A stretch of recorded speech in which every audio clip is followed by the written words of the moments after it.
jadi kita mau melanjutkan perjalanan kita ke museum selanjutnya, yaitu Museum Juang. Jadi posisi Museum Juang tuh nggak jauh beda atau deket lah dari Museum Proklamasi guys. Jadi kita satu perjalanan 2 video guys. Kita ganti baju dan kita OTW ke Museum Juang.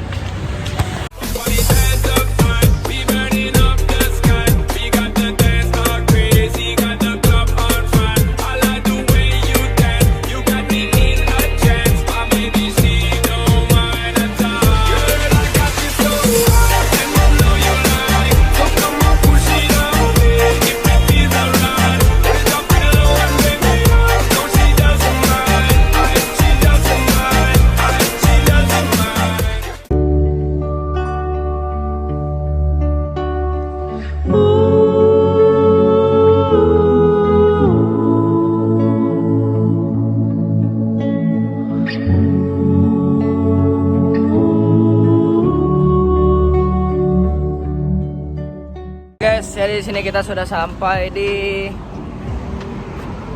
Gedung Juang. Jadi namanya Gedung Juang ya, bukan Museum Juang.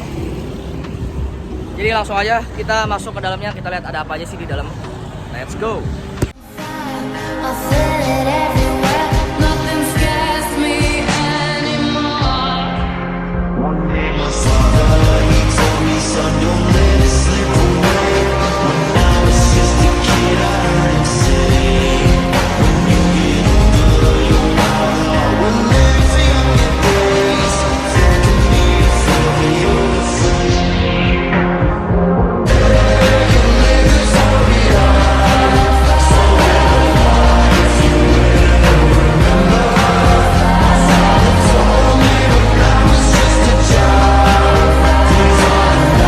Jadi depan pintu gerbang ini ada yang namanya ceplakan-ceplakan tangan. Yes. Ceplakan-ceplakan tangan dari beberapa pahlawan-pahlawan. Ini lebih ke pahlawan perempuan ya. Soalnya di atas ini ada 6 pahlawan perempuan. Berarti seperti di sini nih ceplak tangan perempuan karena jarinya juga kecil-kecil ya. Berarti seperti ini perempuan. Ini kalau yang gede. Kalau yang gede laki-laki. Nah, mungkin yang di belakang sini ini juga ada, guys. Oh ini sama, ini juga perempuan juga guys. Ini perempuan, ini juga ceplak tangan perempuan. Oke kita lanjut aja masuk ke dalam.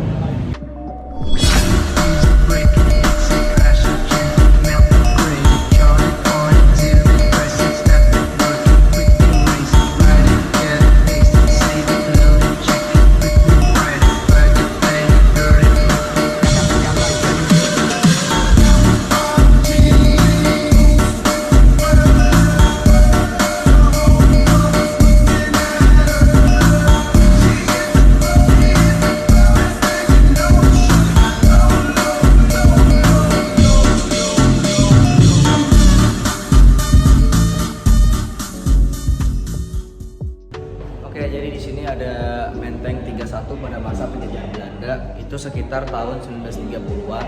Jadi daerah Menteng ini, Menteng 31 dulu, itu merupakan hutan, lalu dibeli tanahnya oleh pemerintah Hindia Belanda dari orang Arab. Kemudian tanah tersebut dijadikan hotel sama tokoh dari Belanda yang bernama L.C. Somper pada tahun 1938. Nah makanya hotel itu dinamakan dengan Hotel Somper. Nah, hotel ini digunakan untuk khusus para pedagang asing, pejabat tinggi Belanda, dan pribumi yang singgah di Batavia. Terus Hotel Somper merupakan hotel termegah pada saat itu. Dia ada 3 kamar, terus ada 5 kamar di sayap kiri, dan 8 kamar besar. Oke, jadi sebelahnya ini ada Menteng 31 pada masa pendudukan Jepang. Jadi setelah masa pendudukan Jepang, Menteng 31 ini, bangunan di Menteng 31 ini yang tadi sebelumnya ada Hotel Somper dikuasai oleh Sandenbu, barisan propaganda Jepang.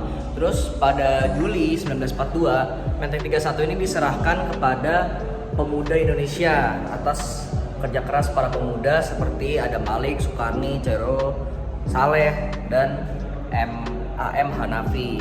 Terus gedung Menteng 31 ini jadikan Angkatan Baru Indonesia.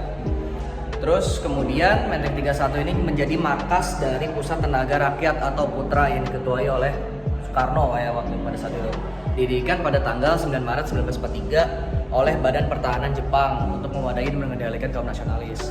Setelah itu pada 1 Maret 1944 Putra dibubarkan dan diganti oleh organisasi baru yang tugasnya hampir sama, yaitu memobilisasi rakyat yang bernama Jawa Hokokai. Nah, jadi seperti kita tahu Jawa Hokokai itu sebenarnya organisasi yang dibuat oleh Jepang untuk kebutuhan Jepang sendiri, yaitu adalah Perang Asia Timur. Tetapi para tokoh-tokoh di Jawa Hokokai memanfaatkan keadaan tersebut untuk melaksanakan aksinya, yaitu propaganda kepada rakyat-rakyat Indonesia agar memunculkan rasa nasionalisme itu sendiri. Nah, jadi di sini bisa kita lihat ya, ada perbedaan antara masa penjajahan Belanda dan masa pendudukan Jepang. Apa perbedaannya? Jadi di sini yang saya lihat, yang saya tangkap dari perbedaannya itu penjajahan Belanda dan penjajahan Jepang.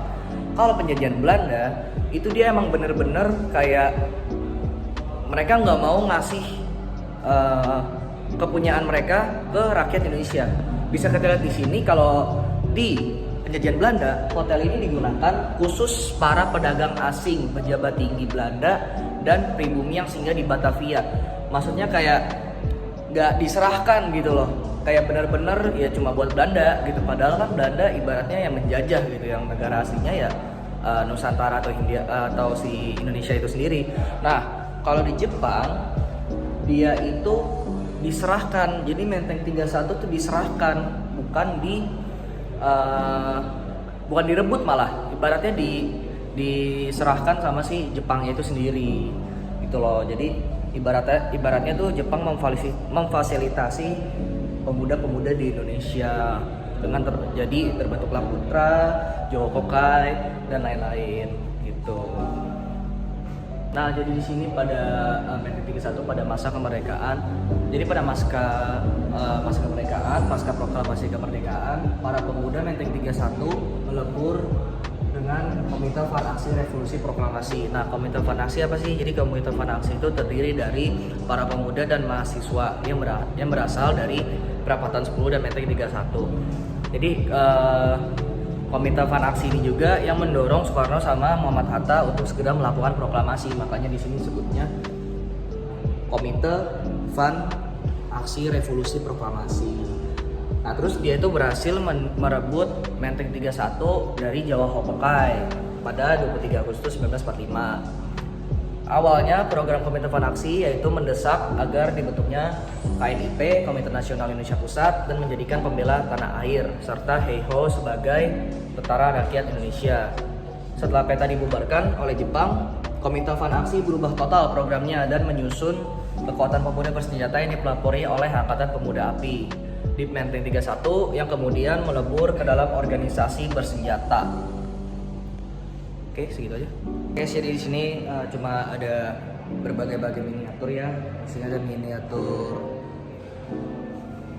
upacara setelah pembacaan teks proklamasi. Nah, ini setelah pembacaan teks proklamasi, dia ada upacara, dinyanyikan lagu Indonesia Raya, terus pembacaan proklamasi dan lain-lain. Ini miniaturnya seperti ini ya. Terus di sini ada mobil. Ini kayaknya mobil-mobil pada zaman-zaman dulu ya, kayak mobil-mobilnya Soekarno dan lain-lain. Sebenarnya para pemerintah zaman dulu pakai mobil-mobil kayak gini, guys. Nah, terus lanjut di sini kayak ada memoriable Soeharto, dokter pribadi Bung Karno. Oh, ini ada memoriable Soeharto nih. Sini ada palu, ada pulpen, ada cerutu, ada apa ini, saksi sejarah, buku gitu ya, novel. Terus di sebelahnya ini ada memoriable tanda kehormatan dokter pribadi Bung Karno. Oh, ini tanda kehormatannya kayak lencana-lencana gitu, guys. Ada 1, 2, 3, banyak ya, 4, 5, 6, 7. Ada 7 lencana, guys. Nah, kalau di sini ini ada kursi yang diduduki oleh Muhammad Hatta, guys. Itu. Kita lanjut ke ruang sebelahnya. Ya oke, di sini kayak ada rute gerilya Jenderal Sudirman di Yogyakarta tuh. rutenya digambarkannya cukup detail guys ya, dari tempat-tempatnya, daerah-daerahnya. Ya seperti yang kita tahu kalau perang gerilya itu adalah perang secara sembunyi-sembunyi ya, makanya ini rute-rutenya kalau bisa kalian lihat itu daerah-daerah hutan kalau bisa lihat tuh, ya kan? Nah, rute-rute hutan karena gerilya kan perang yang tersembunyi gitu. Nah, lalu di sebelah sini ini kayak ada kapal kayak bajak laut gitu. Terus di sini ada baju perlengkapan tentara pelajar, army, equivalent student strip. Pokoknya ini ada baju kayak pelajar tentara gitu. Terus di sini ada baretnya. Ini ada mungkin rencananya gitu guys. Sini ada tas kecil yang ada di pinggang.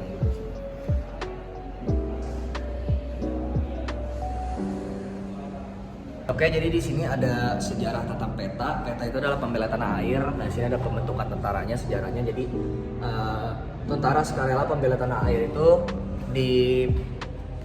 didirikan pada 3 Oktober 1943 yang diumumkan oleh Panglima Tentara ke-16 Letnan Jenderal Kumakichi Harada. Terus peta ini dipusatkan di Bogor yang diberi nama Jawa Boy Gyugun Kanbu Resentai. Nah, jadi peta ini seperti yang sudah saya bilang tadi, kalau dia itu digunakan untuk sebenarnya untuk keperluan Jepang sendiri, yaitu perang Asia Timur, guys. Nah, jadi di sini ada propaganda Jepang. Di sini ada yang ambil contoh satu. Ini tentang berbau-bau bahasa. Jadi walaupun kita dijajah Jepang, tapi boleh menggunakan bahasa Indonesia. Kalau di sini sama tentang bahasa juga, pengajaran bahasa Nippon, ya kan, tentang radio yang diadakan setiap hari Senin, Rabu, dan Jumat mulai 1 Juni 1945. Jadi pokoknya ini tentang bahasa Nippon. Lalu di sini ada semboyan Jepang, yaitu 3A, Cahaya Nippon, Pelindung Nippon, dan Pemimpin Nippon. Terus ini ada Cahaya Asia, Nippon Pelindung Asia, Nippon Pemimpin Asia. Jadi rata-rata Jepang melakukan propaganda menggunakan, ya bisa dibilang poster-poster begini guys. Dan juga ada beberapa video-video gitu untuk propagandanya mereka agar Indonesia semakin tercuci otaknya guys. Nah, jadi di sini ada kayak sejarah kayak Perdana Menteri Jojo mengunjungi Indonesia. Ini kayak Perdana Menteri Jepang nih mengunjungi Indonesia. Itu tulisannya. Kalau kalian mau lihat detailnya langsung aja datang ke sini ya, karena itu agak tidak kelihatan bacaannya. Seperti ini guys. Terus di sini di sebelahnya ada kain Bogor atau pabrik Bogor digunakan oleh masyarakat kelas menengah ke bawah pada masa kolonial Jepang. Jadi ini masa peninggalan kolonial juga ya. Di sini ada beberapa peninggalan masa kolonial. Kayak tadi ini kain Bogor, terus di sini ada seragam tentara peta. Oh, ini seragamnya seperti ini guys, tentara peta. Sebenarnya mirip kayak ini ya, tentara-tentara di Indonesia gitu ya seragamnya. Terus di sini ada samurai Shunto. Pedang Jepang adalah perlengkapan militer standar. Ya, pokoknya ini tentang pedang Jepang. Nah, itu kayak pengumuman Hiroshima atau Nagasaki ya. Di sini kayak ada pada masa penjajahan Jepang nih. Ini semua pada masa penjajahan Jepang. Terus ini ada tokoh-tokoh ya, beberapa tokoh. Ini semuanya pada masa penjajahan Jepang ya guys. Ini ada bendera Jepang. Terus di sini ada tokoh. Apa itu nggak kelihatan? Nah, terus di sini kayak ada ibaratnya ruang seputar proklamasi ya. Tadi kan kita sudah ngebahas proklamasi di video sebelumnya. Di sini ada Mas Dengklok, naskah proklamasi kemerdekaan. Tadi kan sudah bahas di Museum Proklamasi ya secara detailnya. Kalau sini cuma secara sekilas saja. Nah, di sini ada rapat Rangas Dengklok yang tadi tuh yang Soekarno sama Hatta diculik. Terus di sini ada miniatur dari perumusan teks proklamasi yang dihadiri oleh 3 tokoh tuh, yang si Soekarno nulis, Muhammad Hatta sama Ahmad Subarjo yang menyampaikan pendapat mereka.